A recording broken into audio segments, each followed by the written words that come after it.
दोस्तों, आज की कहानी का नाम है शेर और मूर्ख गधे की कहानी।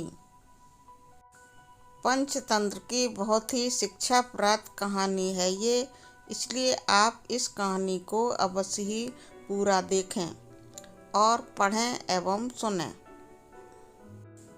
तो फिर दोस्तों, कहानी को सुनते हैं। दोस्तों, एक घने जंगल में एक केसर नाम का शेर रहता था।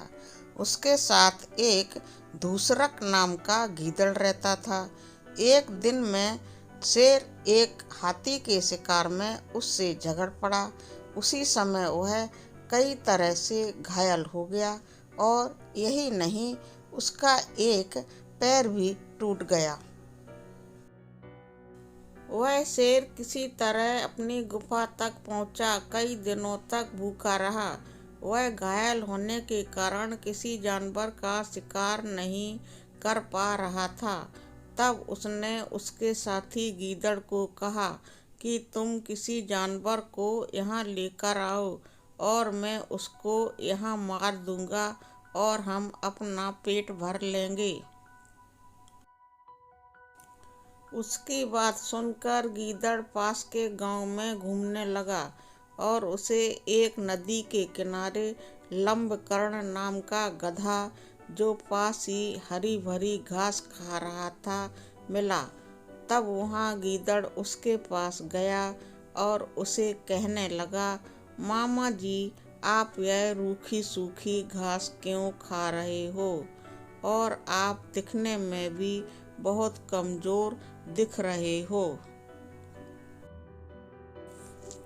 तब उस गधे ने कहा, भांजे, क्या कहूँ तुम्हें, यह धोबी मेरे ऊपर कई तरह के अत्याचार करता है। मैं जब भारी माल उठाते वक्त कहीं रुक जाता हूँ तो वहाँ मुझे पीछे से बहुत लाठियाँ मारता है और किसी भी तरह का अच्छा भोजन नहीं करवाता। यहाँ तक कि वह मुझे घास भी लाकर नहीं देता है। मुझे स्वयं नदी के पास आकर चुन चुन कर इस तरह से घास खानी पड़ती है।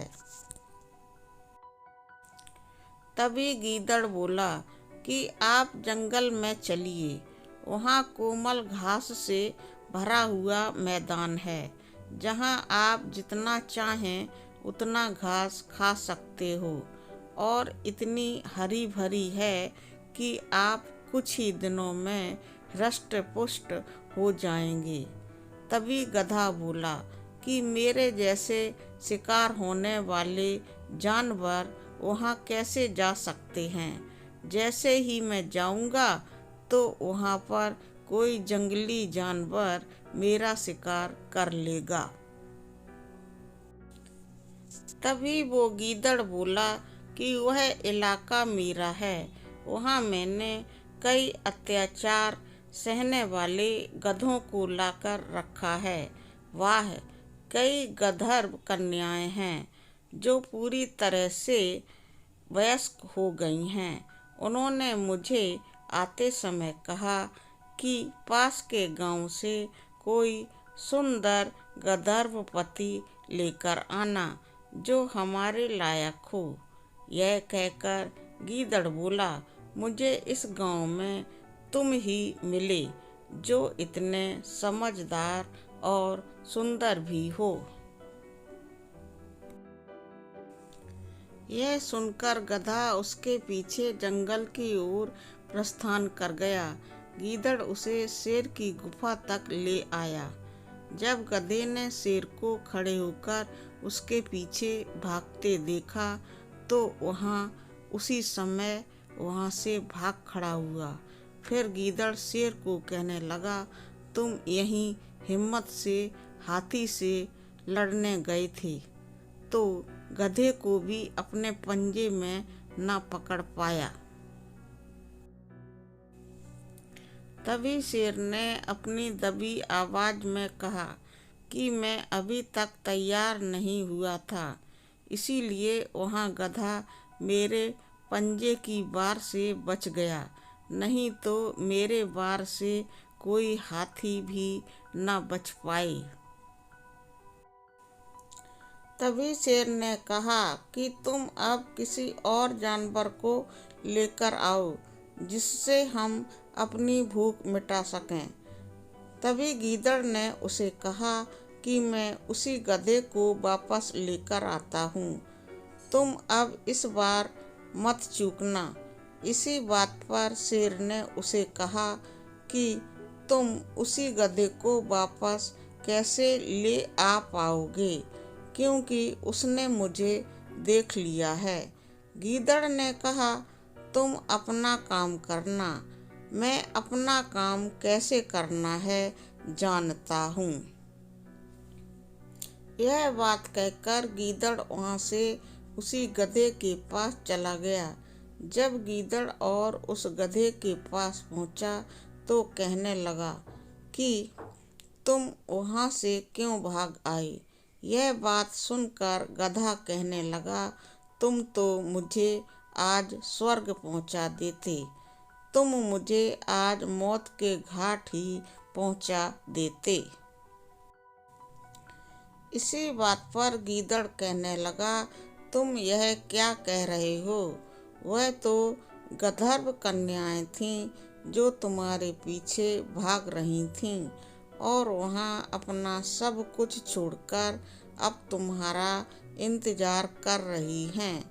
वह कह रही हैं कि वह तुम्हारे बिना ना कुछ खाएंगी और ना कुछ पिएंगी। मूर्ख गधा यह बात सुनकर उसके पीछे वापस जाने को तैयार हो गया और उसके पीछे शेर की गुफा तक वापस चला गया। इस बार शेर अपने वार में सफल रहा और उस गधे को उसने मार डाला। इसके पश्चात शेर ने गीदड़ को कहा कि तुम इस मरे हुए गधे की रखवाली करो और मैं पास के तालाब में जाकर नहा धोकर पूरा शुद्ध होकर आता हूँ। भूख से व्याकुल गीदड़ ने रहा ना जा सका और उसने गधे के कान और दिल खा लिया। शेर जब तालाब से अपनी पूजा पाठ अर्थात शुद्ध होकर आ ही रहा था कि उसने देखा कि गधे का कान और दिल गायब है। तब उसने गीदड़ को कहा कि पापी गीदड़, तूने इसके दिल और कान खा लिए, इसे अपवित्र कर दिया।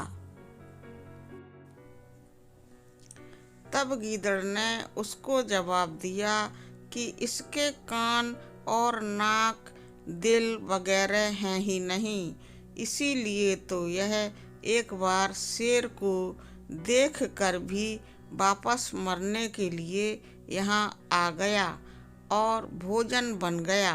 यह बात सुनकर शेर कस के मान गया और दोनों ने साथ में भोजन करके अपना अपना पेट कस के भर लिया। दोस्तों, कहानी से शिक्षा। किसी व्यक्ति से एक बार धोखा खाने के पश्चात भी उस व्यक्ति पर पूरी तरह से कभी भी विश्वास नहीं करना चाहिए। दोस्तों, आपको आज की हमारी यह कहानी शेर और मूर्ख गधा कैसी लगी? कहानी पसंद आने पर वीडियो को लाइक करें और वीडियो को अपने दोस्तों को भी अवश्य ही शेयर करें। दोस्तों, ऐसी ही बहुत बढ़िया सुंदर सुंदर एवं शिक्षाप्रद कहानियों के वीडियो देखने के लिए प्लीज़ मेरे चैनल को सब्सक्राइब अवश्य ही कर लें। दोस्तों, very very much thank you.